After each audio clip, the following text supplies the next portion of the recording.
आज हम एक और मोस्ट इम्पॉर्टेंट क्लास करने वाले हैं और ये क्लास आप अगर पूरी कर लेते हैं तो आप नोट्स भी नहीं बनाएंगे तब भी आपको याद हो जाएगा। अगर आपका एग्ज़ाम होता है तो उस एग्ज़ाम में आप ये पूरा टॉपिक लिख सकते हैं। तो hello paramedical student, nursing student सभी का हमारे यूट्यूब चैनल पे स्वागत है।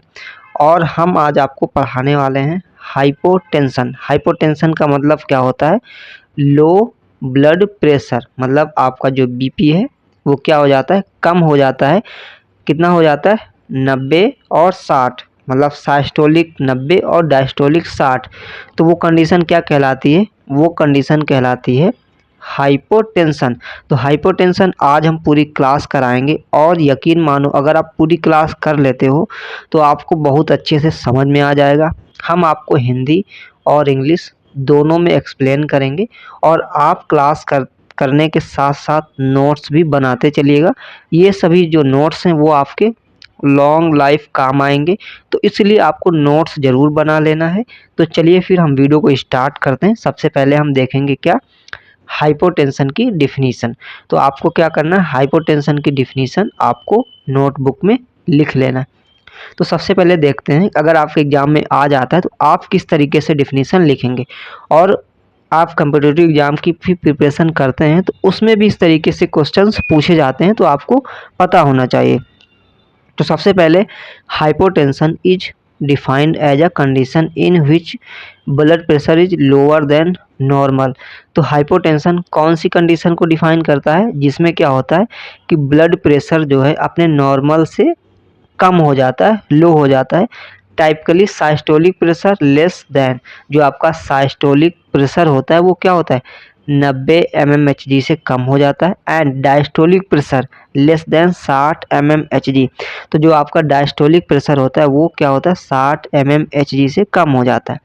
तो देखो, जब भी आप लोग बीपी लेते हैं, आप सभी को पता है बीपी कितना नॉर्मल होता है? 120/80 mmHg। ठीक है, तो ये क्या है? ये होता है आपका नॉर्मल ब्लड प्रेशर। ठीक है, अगर इतना है तो आपका नॉर्मल ब्लड प्रेशर है। बट अगर यही क्या होगा कि 120 आपका ये साइस्टोलिक होता है और 80 आपका डायस्टोलिक होता है। अगर यही साइस्टोलिक जो है आपका 90 तक आ जाता है, 90 से नीचे हो जाता है, वहीं साथ में डायस्टोलिक आपका क्या हो जाएगा? 60 से नीचे हो जाता है, तो क्या होगा? ये कंडीशन क्या कहलाएगी आपकी? ये कंडीशन कहलाएगी हाइपोटेंशन। ठीक है, हाइपोटेंशन का मतलब होगा कि जो है आपका ब्लड प्रेशर क्या हो रहा है? कम हो रहा है। और एक चीज़ आप लोगों ने पढ़ा होगा, हाइपरटेंशन। हाइपरटेंशन तो उसमें क्या होता है? उसमें आपका ब्लड प्रेशर जो है बढ़ जाता है, लेकिन हम जो आपको पढ़ा रहे हैं वो क्या है? वो आपका है हाइपोटेंशन। तो चलिए फिर हम देखते हैं सबसे पहले हाइपोटेंशन के टाइप। आखिर हाइपोटेंशन के कितने प्रकार होते हैं, तो आपको प्रकार भी पता होने चाहिए। जब भी आप कॉम्पिटिटिव एग्जाम देंगे तो उसमें भी इस तरीके के क्वेश्चन पूछ सकता है। तो सबसे पहला प्रकार क्या होगा हमारा? ऑर्थोस्टैटिक हाइपोटेंशन, जिसे हम लोग पोस्चुरल हाइपोटेंशन, मतलब आर्थोस्टैटिक स्थिति जन्य हाइपोटेंशन। तो ये क्या होता है वो चीज़ हम सबसे पहले समझते हैं। लिखा हुआ है, occurs when a person stand up suddenly and experiences dizziness और फैंटिंग। इसका मतलब ये है कि यह तब होता है जब कोई व्यक्ति अचानक खड़ा होता है और उसे चक्कर या बेहोशी का अनुभव होता है। तो चलिए हम आपको एग्जाम्पल दे करके समझाते हैं कि ये कंडीशन कब जो है बनती है और आपके साथ भी ऐसा हुआ होगा। अब जैसे मैं आपको बता दूं, आप क्या करते हैं कि लेटे रहते हैं। मान लिया आप बिस्तर पे काफ़ी लंबे टाइम से लेटे हुए हैं और फिर क्या हुआ, आप अचानक से उठ जाते हैं। ठीक है, उठने के बाद क्या होगा? आपको सर जो है आपका भारी लगेगा। उसके बाद आपका क्या होगा? आंखें बंद हो जाती है और चारों तरफ क्या हो जाता है? अंधेरा छा जाता है। ठीक है, तो इस तरीके का होता है। जैसे आप लोग क्या है कि सुबह सुबह उठते हैं तो उसमें भी ऐसा देखा जाता है। और उसके बाद क्या होता है कि बहुत सारे लोग क्या करते हैं? एक्सरसाइज करते हैं। ठीक है, मान लिया आप कोई भी योग कर रहे हैं, ठीक है, एक्सरसाइज कर रहे हैं बैठ के, ठीक है, व्यायाम कर रहे हैं, तो उस टाइम क्या होगा? जब आप खड़े होते हैं, ठीक है, तो आपको चक्कर जैसा महसूस होता है। तो ये वही चीज़ है, ये भी आपका एक प्रकार का टाइप है। ठीक है, किस तरीके का? Orthostatic hypotension. तो ये आपका हो जाएगा ये टाइप। अब दूसरा टाइप हम देखेंगे, न्यूरली मेडिएटेड हाइपोटेंशन। ठीक है, अब ये किस तरीके का होता है, लिखा हुआ है occurs due to miscommunication between the heart and brain after standing for a long time. मतलब ये है कि हिंदी में भी लिखा हुआ है, आप लोग पढ़ सकते हैं। लिखा हुआ है यह लंबे समय तक खड़े रहने के बाद हृदय और मस्तिष्क के बीच गलत संचार के कारण होता है। अब ऐसा क्यों होता है, जैसे क्या होता है कि गर्मियों का टाइम है, ठीक है। अब गर्मियों में क्या होता है, बहुत सारी जगह भीड़ भाड़ वाली होती है, जैसे मान लिया रेलवे स्टेशन है। अब रेलवे स्टेशन पे कोई भी खड़ा है काफ़ी लंबे समय तक, और वो क्या हुआ, अचानक से गिर गया। अब जाहिर सी बात है, बहुत लंबे समय तक खड़े हैं तो उसमें क्या हो सकता है कि आप गिर सकते हैं, ठीक है। तो वो भी कंडीशन क्या हो सकती है, वो हो सकती है न्यूरली मेडिएटेड हाइपोटेंशन, ठीक है। या फिर जैसे क्या होता है कि बहुत सारे लोग क्या करते हैं, ब्लड डोनेट करने जाते हैं, ठीक है। अब ब्लड डोनेट करने जाते हैं तो उस टाइम पर क्या होता है कि बहुत सारे लोगों का ब्लड प्रेशर गिरना स्टार्ट हो जाता है और चक्कर जैसा महसूस होता है, तो उसे भी हम लोग न्यूरली मेडिएटेड हाइपोटेंशन कहते हैं। अब एक चीज़ और है, क्या होता है कि जैसे बहुत सारे बच्चे स्कूल में पढ़ने जाते हैं, ठीक है। अब उस टाइम पे क्या होता है कि सुबह-सुबह प्रार्थना होता है या फिर परेड होती है, तो उसमें बहुत सारे बच्चे क्या होता है कि मतलब कि अचानक से बेहोश हो जाते हैं। तो वो भी आपका क्या हो जाएगा, न्यूरली मेडिएटेड हाइपोटेंशन हो जाएगा, ठीक है। तो ये भी एक प्रकार का क्या टाइप है। अब हम देखते हैं सीवियर हाइपोटेंशन। सीवियर हाइपोटेंशन मतलब शॉक, गंभीर हाइपोटेंशन, ठीक है। अब ये क्या है, लिखा हुआ है occurs during life threatening condition like severe blood loss, sepsis और एनाफाइलेक्सिस। अब इसमें क्या होता है, लिखा हुआ है जीवन धमकाने वाली स्थितियों, जैसे लाइफ थ्रेटनिंग मतलब कि जो है आपका जानलेवा कंडीशन हो जाती है, ठीक है। अब इसमें क्या होता है, लाइक सीवियर ब्लड लॉस। अब किसी का क्या होगा, बहुत ज़्यादा ब्लड लॉस हो गया, ठीक है, तो उसमें जो है शॉक की कंडीशन बनेगी, ठीक है। उसके बाद सेप्सिस, सेप्सिस मतलब इन्फेक्शन, ठीक है, और एनाफ्लेक्सिस, ठीक है। तो ये चीज़ें हो सकती हैं, या जीवन धमकाने वाली स्थितियों जैसे गंभीर रक्त हानि सेप्सिस या एनाफ्लेक्सिस के दौरान होता है, ठीक है। तो अगर किसी का बहुत ज़्यादा ब्लड लॉस हो गया, ठीक है, मान लिया किसी का एक्सीडेंट हो गया रोड पे, तो उसमें क्या होगा, बहुत ज़्यादा, अब जाहिर सी बात एक्सीडेंट होता है तो उसमें क्या होता है, ब्लड लॉस होने लगता है, ब्लीडिंग होने लगती है, तो बहुत ज़्यादा ब्लड लॉस होते चला जाता है, तो क्या होगा उसमें उसमें फिर शॉक की कंडीशन बन जाएगी, फिर इमरजेंसी कंडीशन रहेगी और तुरंत ही क्या होगा, ट्रीटमेंट की आवश्यकता होगी, ठीक है। और एक तरीके से देखें तो गंभीर हार्ट अटैक के बाद पेशेंट क्या होता है, शॉक में चला जाता है और बीपी कम हो जाता है, ठीक है। अब सेप्सिस का मतलब मान लिया सीवियर इन्फेक्शन हो गया, शरीर में जहर फैल गया, तो उसमें भी क्या होता है कि बीपी जो है वो आपका गिर जाएगा, ठीक है। और मान लिया किसी को एलर्जिक रिएक्शन है, एलर्जिक रिएक्शन से भी बीपी क्या होगा, गिर सकता है, तो ये सब आपका सीवियर हाइपोटेंशन हो जाएगा। अब हम देखते हैं कि रिस्क फैक्टर क्या-क्या है, ठीक है।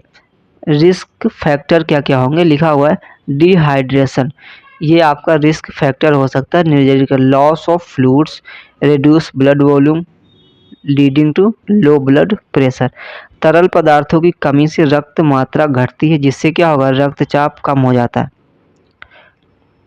तो क्या होगा, लॉस ऑफ फ्लूइड, अगर इसकी मात्रा कम होगी तो आपका क्या होगा, ब्लड प्रेशर जो है वो कम हो जाएगा, ठीक है।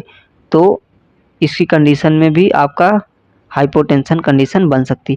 अब हार्ट प्रॉब्लम्स, ये भी आपका एक रिस्क फैक्टर है, किसी को हार्ट से रिलेटेड प्रॉब्लम है, हार्ट अटैक और very slow heart rate can cause hypotension, ठीक है।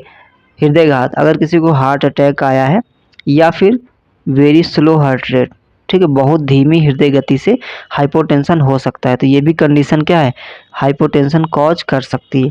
अब आता है इंडोक्राइन डिसऑर्डर। इंडोक्राइन डिसऑर्डर अंतःस्रावी विकार, disease like hypothyroidism, adrenal insufficiency affect blood pressure, इसमें क्या होगा, हाइपोथायरॉयडिज्म, अधिवृक्क अपर्याप्तता जैसी बीमारियां रक्तचाप को प्रभावित करती हैं। अगर किसी को जो है हाइपोथायरॉयडिज्म हो गया है या फिर एड्रिनल इनसफिशिएंसी इफेक्ट है, तो ये क्या कर सकते हैं, इसकी वजह से भी हाइपोटेंशन कॉज कर सकता है। हाइपोटेंशन जो है इसकी प्रॉब्लम जो है हो सकती है।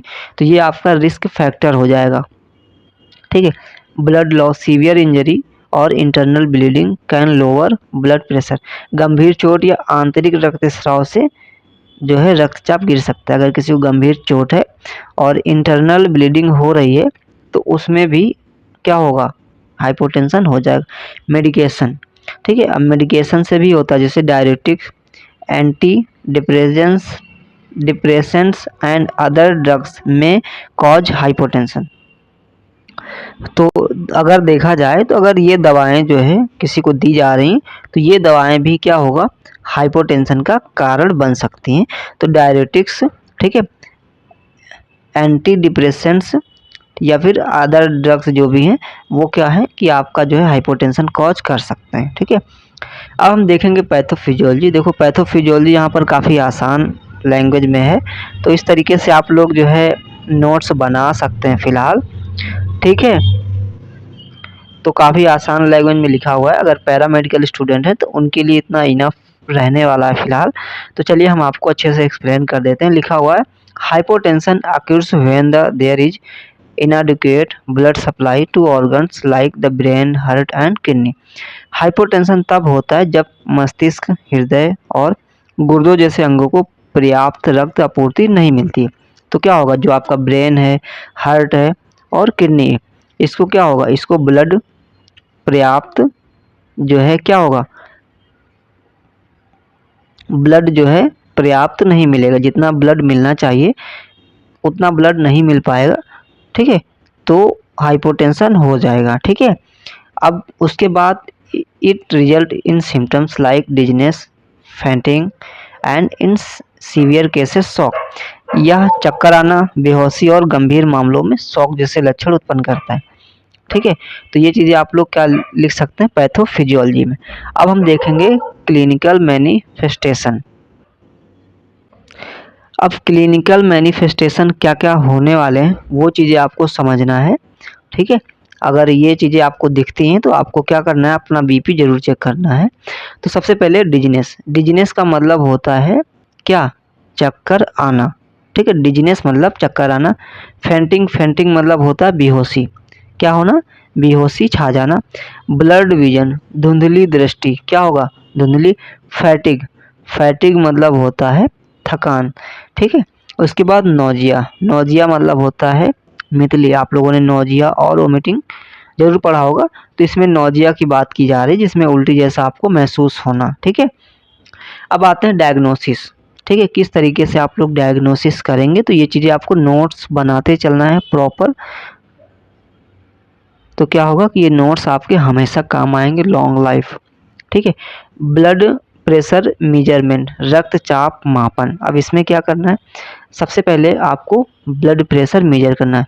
ठीक है, blood pressure in measured by sphygmomanometer shows less than 90 से 90-60 mmHg। ठीक है, आपको ब्लड प्रेशर ज़रूर मेजर करना है, और अगर आपको कंडीशन बनी हुई है तो उसमें भी लगातार ब्लड प्रेशर मेजर करते रहना। मान लिया आपको इस तरीके के क्या क्लिनिकल मैनिफेस्टेशन, ये सब सिम्टम्स अगर दिख रहे हैं तो उस टाइम पे आप लोग डायग्नोसिस में क्या करेंगे, तो सबसे पहले ब्लड प्रेशर मेजर करेंगे। ठीक है, उसके बाद फिर क्या करेंगे, ब्लड टेस्ट करा लेंगे to find causes like anaemia, low blood sugar और हार्मोनल प्रॉब्लम। एनीमिया, कम रक्त शर्करा या हार्मोनल समस्याओं के कारणों का पता लगाने के लिए तो ब्लड टेस्ट क्यों कराया जाएगा, तो ब्लड टेस्ट इसलिए एनीमिया का पता लगाया जाए, और लो ब्लड शुगर, जो आपका शुगर कम है उसका भी पता लगाया जाए। हार्मोनल प्रॉब्लम्स के बारे में भी जान सकते हैं ब्लड टेस्ट में। उसके बाद ईसीजी, ईसीजी भी कराना होता है, डिटेक्ट्स एबनॉर्मल हार्ट रिथम, असमान हृदय ताल का पता लगाना। तो इलेक्ट्रोकार्डियोग्राम ईसीजी का भी कराना होता है डायग्नोसिस में। अब ट्रीटमेंट, अब ट्रीटमेंट क्या होगा, मान लिया किसी को हाइपोटेंशन की कंडीशन है तो उसमें ट्रीटमेंट क्या हो सकता है। ठीक है, तो सबसे पहले लाइफ स्टाइल चेंज, जीवन शैली में परिवर्तन। इंक्रीज फ्लूइड इनटेक, क्या करना है, तरल पदार्थ का सेवन बढ़ाएं। तो जो भी आपके तरल पदार्थ हैं, ठीक है, उन्हें क्या करना है, ज़्यादा मात्रा में लेना है। उसके बाद अवॉइड सडन स्टैंडिंग, अचानक खड़ा होने से बचें। ठीक है, क्या करना है, अचानक खड़े हो जाते हैं तो उससे बचने की कोशिश करें। अब क्या होगा, small frequent meals. Small frequent meals मतलब छोटे और बार बार भोजन करें। क्या करना है आपको, छोटे और बार बार भोजन करना है, ये चीज़ें आप कर सकते हैं। उसके बाद यूज कंप्रेशन स्टॉकिंग, संपीडन स्टॉकिंग का उपयोग करें। तो आप लोगों ने देखा होगा कि बहुत सारे लोग क्या करते हैं, पैरों में मोजे पहनते हैं। तो मोजे पहनते हैं तो उससे क्या होता है कि ब्लड प्रेशर को नॉर्मल रखा जा सकता है, ठीक है। तो संपीडन जो है, कंप्रेशन जो है, मोजे आते हैं तो उसका उपयोग करना चाहिए, ठीक है। अब इसमें क्या होता है, अगर ये हम यूज करते हैं तो जो हमारी नसें होती हैं, नसों में खून जमा होने से रोकते हैं, ठीक है। और लंबे समय तक खड़े रहने पर जो आपका बीपी है उसे गिरने से बचाते हैं, मतलब हाइपोटेंशन से बचाते हैं। तो बहुत सारे लोगों को आपने मोजे पहनते हुए देखा होगा, इसीलिए मोजे पहनाया जाता है। अब आते हैं मेडिकेशन, दवाइयाँ, ठीक है। कौन कौन सी दवाइयाँ हैं जो दे सकते हैं, मेडिकेशन में कर सकते हैं, ठीक है। तो सबसे पहले आता है हमारा फ्लूडोकॉर्टिसोन। फ्लूडोकॉर्टिसोन जो क्या करता है, हेल्प्स इंक्रीज ब्लड वॉल्यूम। ये क्या करता है, रक्त मात्रा बढ़ाने में मदद करता है। तो आपका जो क्या होगा, रक्त मात्रा, ब्लड वॉल्यूम को बढ़ाने में हेल्प करेगा। उसके बाद मिडोड्रिन। मिडोड्रिन मतलब raises blood pressure by contracting blood vessels.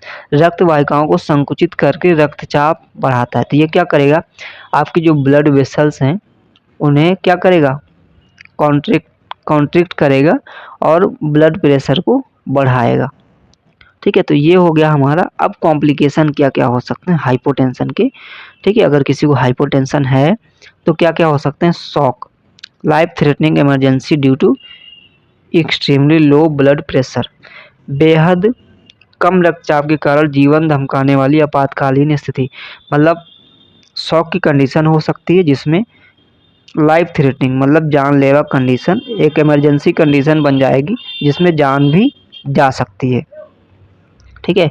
अब उसके बाद ऑर्गन डैमेज। अब प्रोलॉन्ग्ड हाइपोटेंशन, ठीक है। बहुत दिनों से हाइपोटेंशन की कंडीशन बनी हुई है, उसे अगर मैनेज नहीं किया जा रहा है, उसका ट्रीटमेंट नहीं हो रहा है टाइम से, तो क्या होगा, तो अगर देखा जाए तो इसमें आपका ब्रेन हो गया, हार्ट हो गया और किडनी, ये सब क्या हो सकते हैं, डैमेज हो सकते हैं अगर बहुत दिनों से हाइपोटेंशन की कंडीशन बनी हुई है। उसके बाद फॉल्स एंड इंजरीज, गिरना और चोट लगना, ठीक है। फेंटिंग एपिसोड्स में लीड टू फॉल्स। मान लिया आप अचानक से क्या हुआ, गिर गए बेहोशी के कारण, मान लिया आप अचानक से बेहोश हो गए और किसी पत्थर वाली जगह पे गिर गए या फिर सड़क पे गिर गए, तो उसमें क्या होगा, उसमें आपको चोट भी लग सकती है। तो ये भी आपका क्या होगा, एक तरीके का कॉम्प्लिकेशन हो सकता है। अब रोकथाम, किस तरीके से आप प्रिवेंट कर सकते हो खुद को और दूसरों को, ठीक है। तो प्रिवेंट करने के लिए सबसे पहले स्टे हाइड्रेट, तरल पदार्थ लेते रहें। जो भी आपके तरल पदार्थ हैं उन्हें क्या करना है, आपको अच्छे से लेते रहना है। Avoid standing for long periods, लंबे समय तक खड़े रहने से बचें। क्या करना है कि ज़्यादा देर तक खड़े नहीं रहना है आपको, उससे बचना है आपको। देन क्या करना है आपको, ईट बैलेंस्ड मील, संतुलित भोजन करें। जितना भी आपको भोजन करना है सही से करना और संतुलित करना है। मॉनिटर ब्लड प्रेशर रेगुलरली, क्या करना है आपको, रेगुलरली आपको ब्लड प्रेशर मेजर करते रहना है। तो ये आपका हो जाएगा प्रिवेंशन। तो ये हमारा टॉपिक था क्या, हाइपोटेंशन। आई होप कि आपको पूरी क्लास समझ में आई होगी। अगर कहीं पर भी आपको डाउट है तो आप कमेंट कर सकते हैं, और क्लास कैसी लगी ये भी आप बता सकते हैं। आपने पूरी क्लास की है तो आप लोग प्लीज़ कमेंट में ज़रूर बताना, और आपने नोट्स बनाया है कि नहीं बनाया तो वो भी आप कमेंट में बता सकते हैं। हमने आपको हिंदी और इंग्लिश दोनों लैंग्वेज में समझाने की कोशिश की है, क्योंकि बहुत सारे बच्चे हिंदी मीडियम के हैं तो जिन्हें इंग्लिश में थोड़ा समझ नहीं आता है, तो इसीलिए हम जो भी क्लास लेते हैं वो हिंदी और इंग्लिश दोनों में समझाने की कोशिश करते हैं। तो अगर आप लोगों को क्लास समझ में आई है तो एक प्यारा सा कमेंट ज़रूर कर देना, और चैनल सब्सक्राइब नहीं किया तो चैनल को सब्सक्राइब ज़रूर कर लेना। चलिए फिर मिलेंगे नेक्स्ट वीडियो में।